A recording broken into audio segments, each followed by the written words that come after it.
everyone, today I'm going to do a half sheet wonder using the fabulous Christmas season stamp set, which is in the mini catalogue at the moment, but it is going to go into the annual catalogue next year. Whether you can buy it between January the 4th and when the annual catalogue launches in May, I don't know, but it is an amazing set, great fun to do quick and easy cards. So this is a half sheet wonder. I've just done a video for my Facebook, my private Facebook group, Fanny Stafford's Happy Stampers. If you want to join that, then do look that up on Facebook and ask to join. You'd be very welcome. And you will have to answer a couple of questions to be able to join. I also have another public group which is called Stamping Every Day. So this is how I did the half sheet wonder. And I'm now going to repeat it as a YouTube video because sadly Facebook won't let me put Facebook Lives onto YouTube anymore. But no matter, that's okay.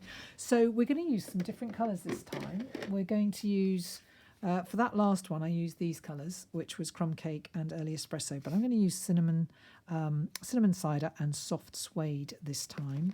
So I'm just going to put my Crumb Cake back. I've got a carousel with my ink pads, thankfully, right here, which is great. So if I get this sort of halfway, grid paper is very useful for many things, and one thing it's useful for is centering your cardstock.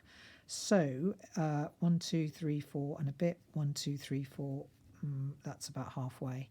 So I know then that my halfway line is about there, which is useful for centering it.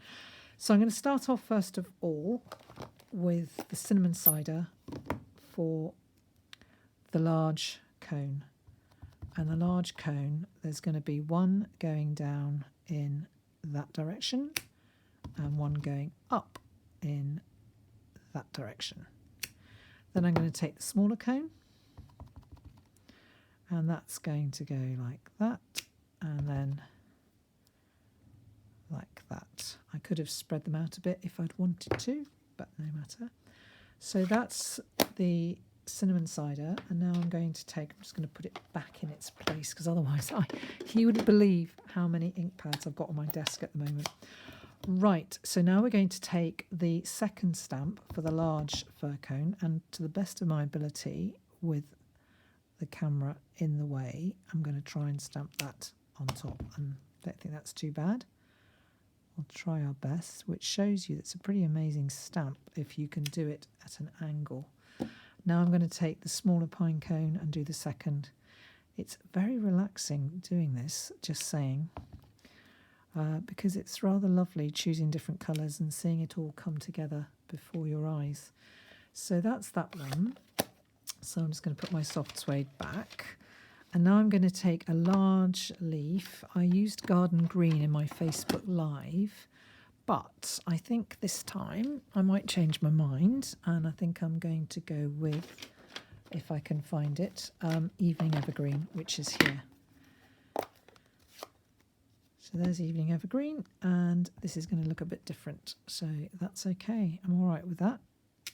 I could even make it more different by doing a little shadow like that, which means that's similar to Soft Succulent, actually, the shadow. So now I'm going to do this one. I'm going to put a piece of paper underneath because otherwise my lovely stamping mat, which I've kept reasonably clean because it used to be covered with clear plastic, will not get dirty. So this is going to look different again. I just love the way you can change it by different colours or whatever. So now I'm going to use this largest branch, and I will do that, I think, in a different sort of green. Oh, I could be really daring and try and do Just Jade, but do you know what? I think I'm going to go for minced macaron. I do love having the choice. I've really appreciated all the different greens that we have in Stampin' Up, I tell you, by these techniques and so on. So this is taking a bit of a dive now, as it were, doing mint macaron. Interesting. We shall see what the finished product will look like. So there we go. And I think I'm going to do Old Olive as, this is really stepping outside the box now. I can always delete this video if it all goes pear-shaped. Right, this is the second step for this broad leaf, as it were. So let's see if I can get this on board in the right place. If I stop talking and concentrate, then perhaps I've got more success. Not quite on point, so let's just go a little bit. That's better. That worked out okay. So let's just try and see if we can do this here.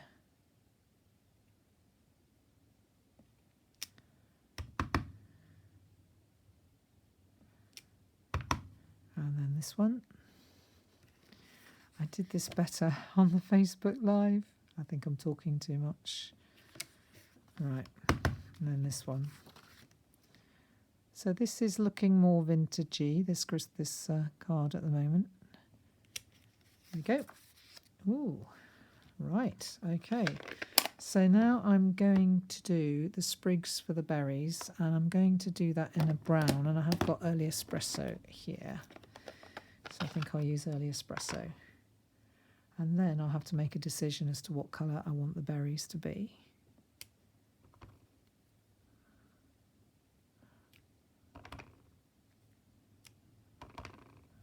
So one here and one there. And I think that's enough. Got some dots there, I'll get rid of those. And now I could be really daring and use polished pink, because I've used that before for berries. In fact, I used it on this card, which looked really different. Or I could go one step further outside the box and use Magenta Madness. Oh, now we're really taking risks here, so let's see what happens if I get this right. Yep, it is a bit different, but there we go. I'm okay with different. Don't know about you, but I am. Now I'm going to try and get this so that I can see what I'm doing. Would be easier if I didn't have the camera in the way, but it doesn't matter. Do you know what? I like a challenge, particularly on a windy day with storm, whatever it is. I do feel sorry, I have to say, for the people in Scotland who've been without power for 6 days plus. I think that must be really hard. So my thoughts and prayers go to them and their families.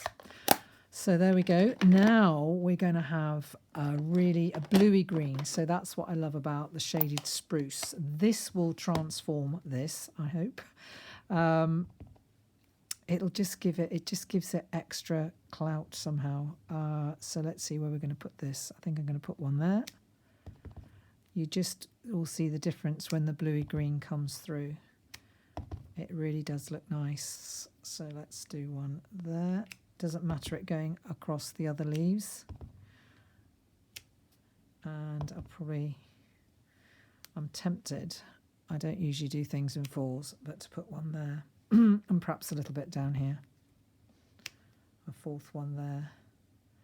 Okay, so that's that one. There is another leaf in the set that I haven't used. So I haven't used the holly leaves, and this goes in the holly leaves, and there's another small one there, which actually I might use that one now. I'll just take my pine cone off there. Because if you notice in here, the yellow makes quite a difference. It's a bit of a contrast colour. So I'd quite like to add a contrast colour in here. And this time, do you know what? I think I'm going to be daring, and I'm going to use pale papaya, which is a lovely yellow. It's a bit subtle, like So Saffron. I'll be very interested to see how this comes out. Ooh, yes, that's a bit different. And then we'll do some over here. I don't know about you. I like thinking outside the box sometimes, at times like this. And then that will be there. Yeah, interesting. Okie dokes. So there we go. So now all will be revealed. What I haven't done is the spotty stamp, which I'll think about that. I'll just cut it in half first. So this was 3 3/4 was halfway point. So I'll still do it 3 3/4. I think I want to cut a bit more off this one. I didn't get those two close enough, really. You'll see what I mean in a moment. In fact, I want to get rid of that little speck there. Look how thin this trimmer cuts. That's incredible. I just love the way it does these thin slithers. It's brilliant.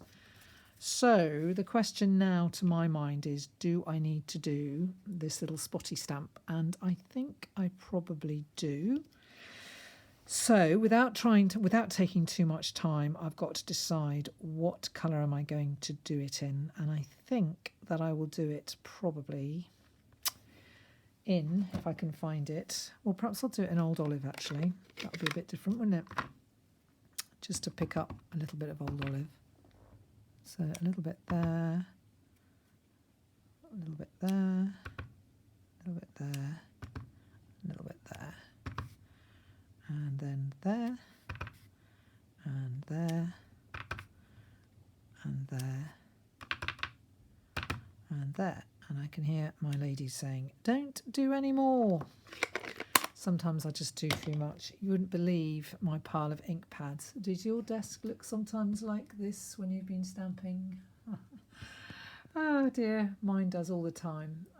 But that shows we're being creative, girls. This is the thing. We need to be creative. We need to really enjoy colour. And there you go. So I'll make these up into cards. In fact, I'm just going to trim a tiny bit off this one because I want to get rid of that bit there. Again, look at that tiny slither, 1/8 of an inch. You could almost put that on the inside of the card. So all I need now is my sentiment stamp, which in this case I've put there. In this case I've put it there. In this case I've embossed the front and put the sentiment there. That's a quick card. This one I've embossed, and that was a different sort of half sheet wonder. There's all sorts really, and then I'll show you this one, which was the card I started off with. See the difference when you just change the colours a bit. So I'll have to think about what background to put these on, what sentiment to use, and then I'll be done and dusted. 2 more Christmas cards, and I've got a shed load to make, so I want to possibly give one to everybody at church. That's a challenge because it'll be about 30 to 40 cards, but I've got some left over from last year, so that's good. So anyway, enjoy your Christmas, have fun, and I hope that you're enjoying doing a bit of playtime with your stamp sets at the moment. Take care. Bye.